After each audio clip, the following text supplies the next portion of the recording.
Terima kasih sudah klik video ini. Kali ini, kamu akan menyaksikan kisah yang tak sekadar cinta, tapi tentang keberanian memilih. Diam yang bermakna, tidak ada pelukan mendadak.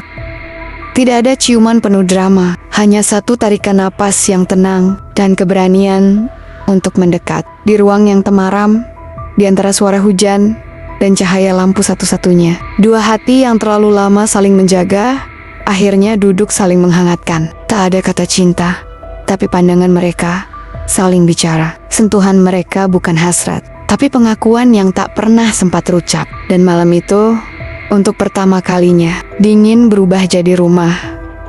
Karena cinta tak harus ribut. Kadang, cukup hadir dan tinggal. Selamat menikmati kisah Ferdi dan Liana. Tonton sampai akhir dan rasakan sendiri bagaimana diam bisa jadi tempat paling hangat untuk pulang. Pagi itu masih dingin. Embun belum kering dari daun-daun apel yang berjajar rapi. Di antara batang pohon yang sunyi, langkah kaki pelan menyusuri kebun. Tangannya menggenggam alat semprot. Bukan karena semangat, tapi karena tak ada pilihan lain. Aku nggak ngerti Tuhan, tapi kalau boleh milih, rasanya enak juga jadi daun. Cuma diam, tapi tetap tumbuh. Ia menghela napas, duduk sebentar di bangku kayu belakang garasi. Punggungnya bersandar, matanya menerawang ke langit yang belum sepenuhnya biru. Langkah kecil terdengar dari arah rumah, lembut, teratur, dan membawa wangi bunga yang tak cocok dengan tanah dan lumpur. "Kamu udah makan?" Suaranya pelan, tapi cukup untuk membuat tangan itu langsung bergerak dan tubuhnya buru-buru berdiri. Belum bu, masih nyelesaikan blok 2. Senyum perempuan itu mengambang sebentar.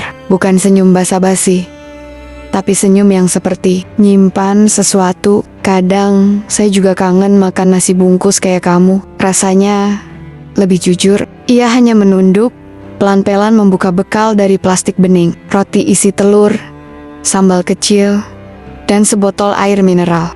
Langit makin putih, tapi di dalam kepala, bayangan rumah jauh di kampung ikut menyala. Wajah ibu duduk di teras rumah kecil, cucian menumpuk. Suara adik menangis minta susu. "Ferdi, kalau kamu nanti di luar negeri, jangan berubah ya Le. Jangan pernah jual harga dirimu." Tarikan napas terasa berat, tapi tetap ia telan perlahan. "Bu, aku masih jaga semuanya. Tapi kadang, dunia ini godaannya bukan cuma uang. Kadang, hati pun diuji." Perempuan itu berdiri tak jauh. Wajahnya cantik, muda, anggun, tapi matanya tak pernah benar-benar bahagia. Dan entah kenapa, hari itu terasa berbeda. Bukan karena pekerjaan, tapi karena tatapan itu. Tatapan yang seharusnya bukan untuknya. Malam datang lebih cepat dari biasanya. Langit di luar gelap, tapi di dalam kamar kecil di barak belakang kebun, lampu kuning redup menyala seadanya. Ia duduk sendiri di ranjang sempit yang cuma beralas selimut tipis. Di tangan kirinya ada ponsel tua, bukan untuk mainan, tapi satu-satunya cara menyapa rumah. Di layar itu tidak ada video, hanya suara lemah tapi hangat. "Le, tadi ibu nyuci di rumah Bu Lurah, dikasih lauk tahu bacem. Kamu inget kan?" Senyumnya mengembang, meski tak bisa dilihat siapa-siapa. "Ingat bu, kalau dulu saya yang sering ngabisin." Terdengar tawa kecil di seberang sana. Tapi setelah itu, suara ibu sedikit berubah. "Adikmu nangis yang tadi, katanya kangen kakak. Dia nggak ngerti kenapa kakaknya harus kerja jauh." Hening, ia menunduk. Wajahnya tidak terlihat siapapun, tapi air matanya turun pelan. "Bilang sama dia, kakaknya kerja bukan buat jauh, tapi supaya kita bisa deket terus nanti." Di luar kamar, suara jangkrik samar terdengar. Malam makin sunyi, tapi pikirannya tak berhenti. Ia rebahkan tubuhnya, menatap langit-langit yang kosong. Di benaknya muncul satu wajah. Wajah itu wanita muda dengan senyum yang pelan-pelan mulai terasa asing. Tapi entah kenapa, selalu muncul di saat ia sedang diam. Ada suara sandal di lorong luar, lalu berhenti.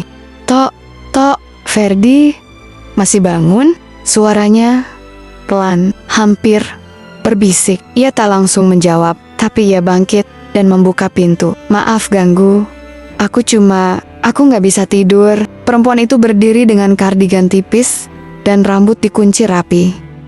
Ia tidak berdandan, tapi justru malam seperti ini yang membuat semuanya terasa jujur. Kalau kamu nggak keberatan, temani aku sebentar di balkon belakang. Cuma sebentar. Ia diam, tapi kakinya melangkah mengikuti tanpa banyak tanya. Di balkon belakang rumah utama, hanya ada 2 kursi dan suara angin pelan dari kebun apel. Perempuan itu duduk lebih dulu, menatap langit malam. Kamu pernah ngerasa hidup itu terlalu panjang, tapi juga terlalu cepat? Ia menoleh, tapi tidak menjawab. Aku hidup di rumah sebesar ini, tapi kadang rasanya kosong. Bahkan waktu aku jalan dari kamar ke dapur, yang terdengar cuma bunyi tumit sandal sendiri. Hening lagi, tapi Ferdi tetap duduk, diam, tapi hadir. Perempuan itu menatapnya sebentar, lalu tersenyum. Entah kenapa, kamu bikin malam ini terasa lebih manusia. Ia tetap tak bicara,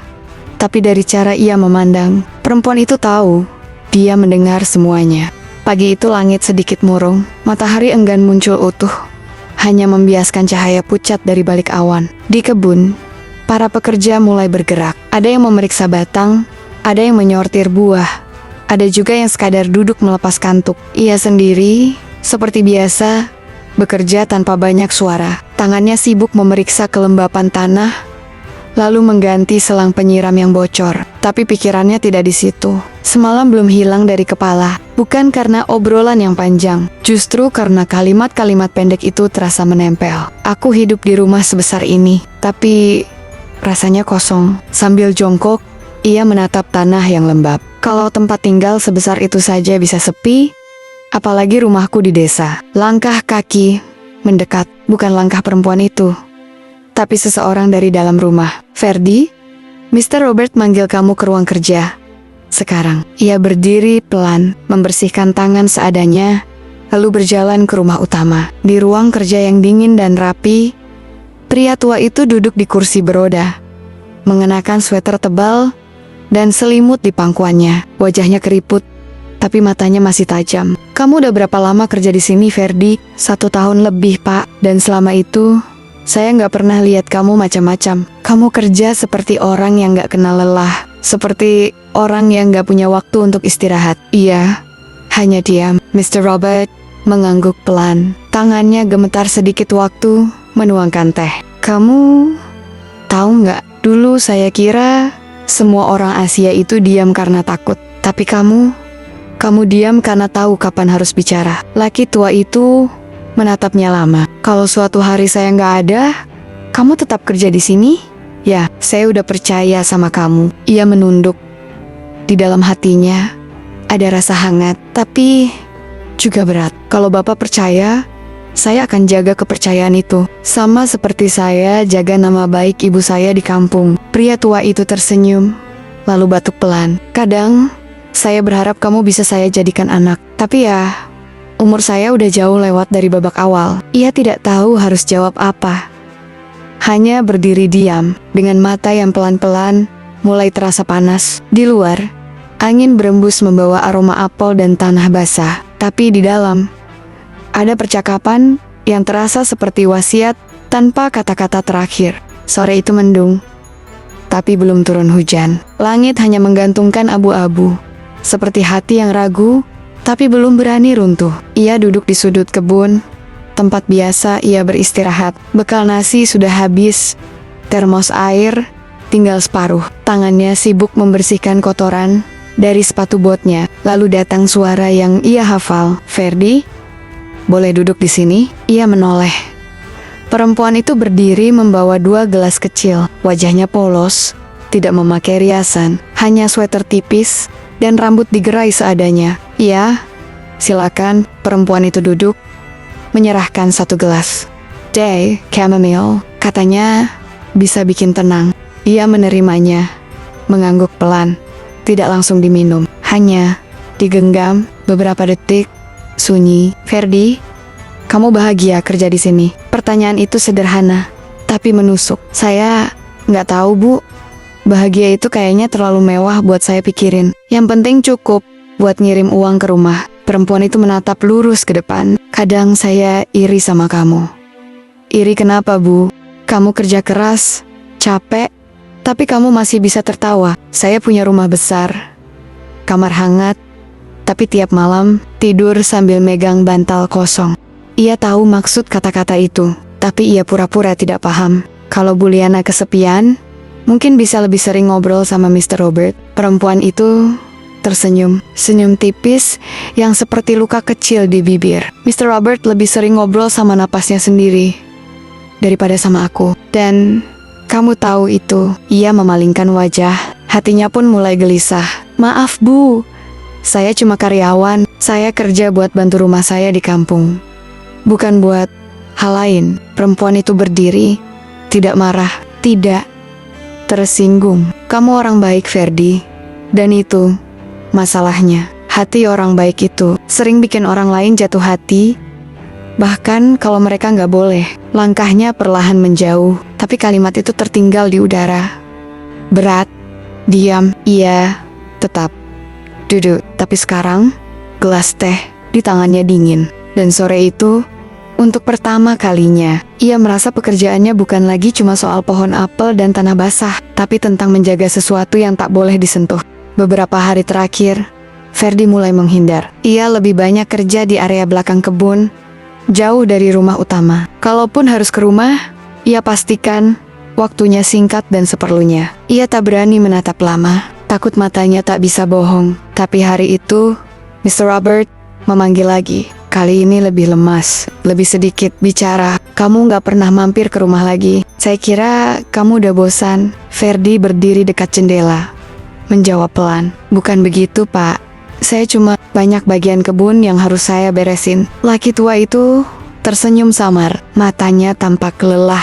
Kamu tahu nggak kenapa saya percaya sama kamu? Iya, menggeleng. Karena kamu nggak pernah berusaha jadi lebih dari dirimu. Itu yang paling langka sekarang. Ferdi hanya menunduk.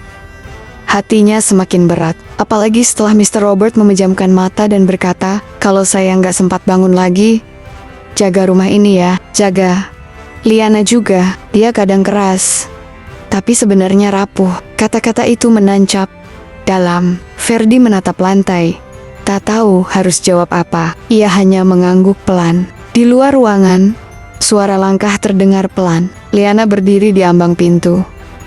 Ia tidak masuk, hanya menatap. Matanya sedikit sembab. Dia sayang sama kamu, Bapak. Lebih dari sekadar pekerja. Ferdi balas menatap, tapi tak bicara. Kadang saya iri. Dia melihat kamu dengan cara yang belum pernah dia lihat saya. Ia menarik napas dalam.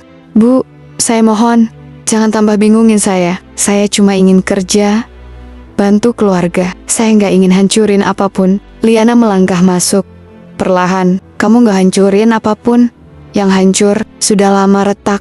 Bahkan sebelum kamu datang. Hening sejenak. Ferdi berdiri kaku. Di dalam hatinya ada gemuruh yang tak tahu harus kemana. Dan di ruangan yang hening itu ada cinta yang tumbuh di tanah yang salah, tapi terlalu dalam untuk dicabut begitu saja. Hari itu langit terang, tapi tidak ada angin. Udara kering dan tenang, seperti sedang menunggu sesuatu pecah dari dalam dada. Ferdi tidak banyak bicara sejak pagi. Ia bekerja seperti biasa, tapi tidak seperti biasanya. Lebih cepat, lebih rapi, seolah ingin menyelesaikan semuanya sebelum sempat berpikir. Sore menjelang, ia berdiri di depan pintu rumah utama. Di tangan kirinya ada sebuah map plastik berisi kertas permohonan pemindahan kerja yang sudah ditandatangani atasan kebun. Liana membukakan pintu. Wajahnya biasa saja, tapi matanya langsung berubah waktu melihat map itu. Kamu mau pindah? Iya, Bu. Saya sudah ajukan ke manajer kebun. Minggu depan, saya mulai di ladang sebelah timur. Suasana hening. Kamu lari? Enggak, Bu. Saya nyelamatin diri. Liana menatapnya lama. Bibirnya gemetar sedikit. Kalau kamu pergi, rumah ini akan lebih sunyi. Dan saya akan lebih sendiri. Saya tahu. Ia menarik napas pelan, menatap perempuan itu dengan sorot mata yang tidak membenci, tapi juga tidak bisa mendekat. Justru karena saya tahu, saya harus pergi. Perempuan itu mengangguk pelan. Ada air di sudut matanya, tapi tidak jatuh. Ia menatap ke lantai. Kamu tahu, kadang saya berharap kamu bukan pekerja di sini, tapi orang asing yang ketemu saya di tempat lain, di kota, di taman, di mana saja. Supaya semua ini nggak terasa salah. Ia tidak menjawab, hanya berdiri kaku, dengan dada yang terasa penuh. Akhirnya Liana mengangkat wajah. Kalau kamu pikir pergi bisa bikin perasaan ini hilang, kamu salah. Karena yang saya rasakan bukan salah, hanya datangnya tidak pada waktu yang tepat. Ferdi membungkuk pelan. Terima kasih atas semua kebaikan ibu, tapi saya lebih takut kehilangan harga diri daripada kehilangan kesempatan. Dan sore itu, ia berjalan meninggalkan rumah besar itu tanpa menoleh, tapi langkahnya berat, seperti memikul sesuatu yang tak kelihatan. Langit mulai redup, dan di belakang sana ada perempuan yang berdiri diam, menatap punggung seseorang yang mungkin tidak akan bisa ia lupakan seumur hidup. Ladang di timur tidak seindah kebun apel tempat Ferdi dulu bekerja. Tanahnya kering, pepohonannya tidak seteratur dulu, dan jarak ke pemukiman lumayan jauh. Tapi setidaknya tidak ada godaan di sini. Tidak ada sorot mata yang membuatnya ragu setiap kali menoleh. Hari-hari berlalu, Ferdi tetap bekerja seperti biasa. Disiplin, diam, dan kosong. Setiap malam ia duduk sendiri di tepi tempat tidur sempit, memandang langit-langit yang tak punya jawaban. Tapi malam itu berbeda. Sebuah pesan masuk ke ponselnya. Nomor yang ia kenal baik. Salah satu staf lama di rumah besar itu. Mr. Robert masuk rumah sakit. Tangannya gemetar memegang ponsel. Matanya tak berkedip. Boleh, aku tahu rumah sakitnya di mana. Tak perlu waktu lama. Malam itu juga, Ferdi naik bus terakhir. Tidak peduli berapa jauh, tidak peduli siapa yang akan ia temui. Yang ia tahu, hatinya belum benar-benar pergi. Beberapa jam kemudian, ia berdiri di depan ruang ICU. Lampu ruangan dingin dan putih. Di balik kaca, tubuh Mr. Robert terbujur diam dengan alat bantu napas di wajahnya. Ferdi menatap dari luar. Tak bergerak, tak bicara. Tapi di dalam dadanya, suara memanggil-manggil. Langkah kecil mendekat dari arah koridor. Liana berdiri di sampingnya. Wajahnya pucat, rambutnya tidak disisir rapi seperti biasa. Kamu datang. Ferdi tidak menjawab, hanya mengangguk pelan. Dia selalu nanyain kamu sebelum koma, katanya. Kalau kamu masih di sini, dia tenang. Mereka berdiri berdampingan, diam, hanya suara mesin yang terus berdetak di dalam ruang kaca itu. Liana menoleh padanya. Ferdi, aku gak tahu apa yang akan terjadi nanti. Tapi, kalau dia pergi, aku cuma pengen satu hal. Ferdi menoleh pelan. Jangan biarkan aku sendirian. Dan di tengah koridor rumah sakit itu, dua hati yang pernah saling jauhi, kini dipertemukan kembali bukan oleh cinta, tapi oleh kehilangan yang mulai datang perlahan. Hari itu, langit tidak cerah, tapi juga tidak mendung, seperti hati seseorang yang belum bisa menentukan, harus kuat atau harus hancur. Ferdi berdiri di halaman rumah yang pernah ia tinggalkan. Langkahnya pelan, tapi pasti. Tanah yang dulu ia sirami, rumput yang dulu ia potong, masih ada, masih sama. Tapi hatinya tidak lagi sama. Ia berjalan masuk ke dalam rumah. Beberapa staf lama menyambut dengan senyum tipis. Tidak banyak bicara. Mungkin semua juga sedang menahan perasaan. Di ruang tengah, Liana duduk di sofa dengan map di pangkuan. Rambutnya terurai, wajahnya tanpa riasan. Tapi justru disitulah perempuan itu terlihat paling manusia. Kamu balik. Ferdi mengangguk pelan. Saya belum bisa tidur sejak malam itu. Kayaknya kalau saya nggak datang, saya bakal nyesel seumur hidup. Liana membuka map perlahan. Di dalamnya, selembar surat dari Mr. Robert yang ditulis sebelum sakitnya makin parah. Tulisannya rapi, tapi gemetar. Kalau surat ini dibaca, mungkin aku sudah tidak bisa bicara lagi. Kepada Ferdi, yang sudah seperti anakku sendiri. Jaga rumah ini, jaga tanah ini, dan jaga dia. Bukan sebagai istri majikanmu, tapi sebagai manusia. Ferdi diam, tangannya mengepal, matanya berkaca. Saya nggak tahu kenapa saya dititipi hal sebesar ini. Saya cuma anak kampung, Pak. Saya nggak punya apa-apa. Liana menatapnya pelan. Kamu nggak punya apa-apa, Tapi kamu punya hati, dan itu yang paling dibutuhin rumah ini. Ia tidak menjawab, hanya duduk perlahan di kursi seberang. Kalau kamu mau, kamu bisa tinggal di sini lagi, bukan sebagai pekerja, tapi sebagai penjaga. Atau apapun yang kamu ingin sebutkan. Ferdi menunduk. Dadanya penuh. Tapi ia tahu, ini bukan tentang dia, ini tentang amanah yang ditinggal. Dan hari itu, rumah besar itu kembali memiliki langkah kaki yang dulu sempat pergi. Tapi kali ini, bukan untuk bekerja, melainkan untuk menjaga sesuatu yang sudah ditanamkan dengan kepercayaan. Sudah 2 minggu sejak pemakaman, rumah itu sepi. Tapi bukan seperti sepi sebelumnya. Kini tidak ada suara batuk dari kamar tengah, tidak ada panggilan pelan dari kursi roda, hanya suara angin dan langkah kaki. 2 manusia yang kini tinggal berdua. Ferdi tidak tinggal di barak lagi. Ia dipindahkan ke kamar tamu sebelah ruang kerja. Kamar itu tidak besar, tapi cukup untuk tidur tenang dan menyimpan pakaian Ferdi. Setiap pagi, ia tetap bangun lebih awal, menyapu jalan setapak, menyiram taman, memeriksa pagar belakang. Tidak ada yang menyuruh, tapi ia merasa harus. Di meja makan, sarapan selalu ada 2 piring. Liana menyiapkannya sendiri, diam-diam. Kalau kamu nggak keberatan, duduk sebentar. Suara itu muncul tiap pagi. Pelan, lembut. Awalnya Ferdi ragu. Tapi lama-lama ia duduk juga, tidak banyak bicara, hanya makan dalam sunyi. Tapi sunyi itu tidak canggung. Suatu sore, hujan turun pelan. Liana duduk di ruang baca, jendela terbuka, aroma tanah masuk bersama angin. Ferdi lewat dengan handuk di bahu, baru selesai dari kebun. Kamu suka hujan? Ferdi berhenti sebentar. Suka, Bu. Tapi di desa, hujan juga artinya ember bocor, atap rembes, dan cucian gak kering. Liana tertawa kecil. Tawanya tidak keras, tapi nyata. Aku gak tahu rasanya. Tapi kadang aku iri sama yang punya alasan buat takut hujan. Ferdi ikut duduk. Pelan, hidup di rumah sebesar ini, tapi sendirian, itu juga berat ya. Perempuan itu tidak langsung menjawab. Matanya menatap keluar. Yang paling berat itu bukan kesepian, tapi ketika kamu tahu ada yang bisa menemanimu, tapi kamu gak bisa memilikinya. Hening. Ferdi menunduk. Saya masih menjaga jarak, Bu. Bukan karena benci, tapi karena saya belum berani dekat. Liana mengangguk. Saya gak minta apa-apa sekarang. Saya cuma minta jangan pergi dulu. Dan hujan sore itu tidak hanya membasahi tanah di luar rumah, tapi juga pelan-pelan melembutkan hati yang sempat mengeras karena prinsip.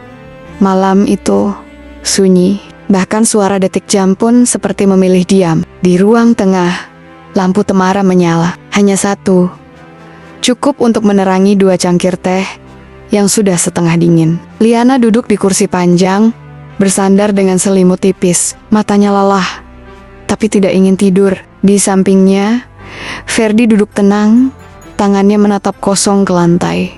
Tapi hatinya tidak lagi kosong. Kamu nggak pulang kampung tahun ini? Belum. Saya belum yakin pulang bisa bikin hati saya tenang. Hening. Liana menoleh perlahan. Aku nggak tahu sejak kapan aku menunggu kamu tiap sore. Mungkin sejak pagi pertama kamu balik ke rumah ini, atau mungkin sejak kamu pergi. Ferdi menatapnya.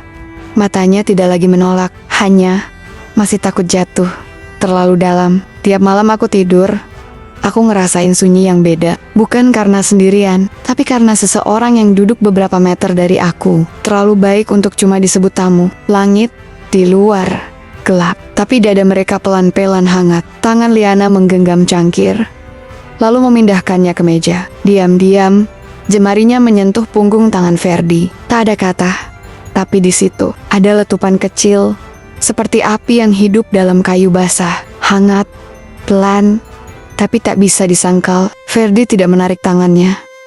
Ia hanya diam. Tapi diam itu adalah bentuk persetujuan paling jujur yang bisa ia beri malam itu. Liana bersandar sedikit, kepalanya menyentuh bahu Ferdi.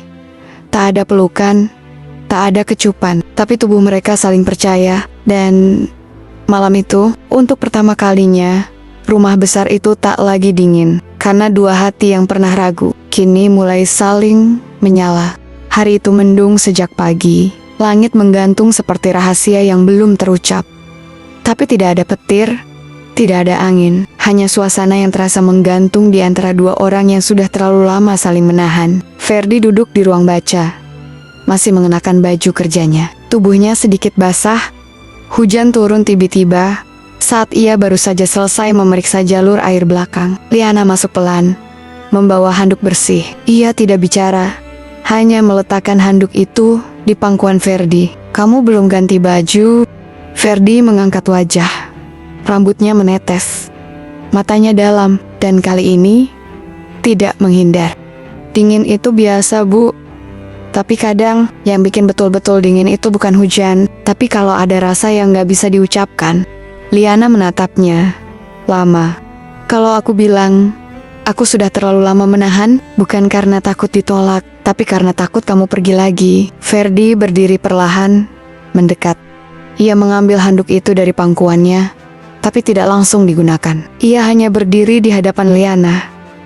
Dekat, sunyi. "Aku udah pergi sekali, dan rasanya justru lebih tersesat daripada waktu aku tinggal." Tangan Liana terangkat pelan. Jemarinya menyentuh pipi Ferdi yang dingin karena hujan. "Kalau kamu masih jaga jarak karena amanah almarhum, aku bisa terima. Tapi kalau hatimu sebenarnya udah nyampe ke sini, jangan tahan lagi." Ferdi menutup matanya sejenak. "Yang aku takutin bukan lagi kamu, tapi diriku sendiri." Liana memegang kedua sisi wajahnya. Lembut, matanya tidak ragu. "Kalau kamu jatuh, aku di sini." Tak ada pelukan tiba-tiba, tak ada kecupan dramatis, tapi detik berikutnya Ferdi menarik napas dalam dan mendekat. Tubuh mereka bersatu dalam keheningan. Dalam ruang kecil itu hanya terdengar suara hujan di luar, tapi di dalam dua tubuh saling menghangatkan. Bibir mereka bertemu perlahan, tidak meledak, tidak tergesa, seperti orang yang sudah lama lapar tapi memilih mencicipi dengan sabar. Tangan Ferdi menyentuh punggung Liana, sementara napas mereka saling mengatur irama. Waktu terasa berhenti. Dunia di luar rumah tidak lagi penting. Yang ada hanya mereka. Dua jiwa yang saling menjaga, saling menyembuhkan, dan akhirnya saling menerima. Dan malam itu, hujan tidak lagi dingin, karena dua hati akhirnya berani menyalakan api. Bukan untuk membakar, tapi untuk berteduh bersama. Malam turun tanpa suara. Bintang-bintang menggantung malu di balik tirai awan tipis. Di dalam rumah, lampu tak banyak dinyalakan. Hanya satu di ruang tengah, cukup untuk menerangi dua sosok yang sedang duduk berdekatan. Angin dari jendela terbuka membelai lembut rambut Liana. Ia bersandar pelan ke bahu Ferdi, bukan lagi sebagai majikan dan pekerja, tapi sebagai dua hati yang kini saling tahu rasa. "Kamu tahu," suara Liana nyaris seperti bisikan, "setiap malam seperti ini, aku masih suka tanya ke diri sendiri, ini mimpi atau bukan?" Ferdi hanya tersenyum kecil. Tangannya menggenggam jemari Liana dengan lembut, seperti menggenggam sesuatu yang rapuh dan berharga. "Kalau ini mimpi," bisiknya pelan, "aku gak mau bangun." Hening lagi. Tapi hening itu bukan canggung, itu hening yang hangat, seperti selimut tipis di tengah angin malam. Liana mengangkat wajahnya, menatap mata Ferdi, dalam, tenang, tapi jelas bergetar. "Kamu bahagia, Ferdi?" Ia menatap balik. "Aku belum pernah tahu apa itu bahagia, tapi kalau bahagia itu seperti duduk di sini, mungkin ini." Liana mengangguk kecil. Matanya berkaca, bibirnya gemetar. "Aku tahu ini bukan hidup yang sempurna, dan aku juga tahu kamu datang dari dunia yang jauh dari milikku. Tapi kalau kamu mau," ia berhenti, menarik napas, "kalau kamu mau tinggal, bukan cuma malam ini, tapi selamanya di sisiku." Ferdi diam, tidak menjawab, tidak mengangguk, tidak juga menolak. Ia hanya menatap wajah itu.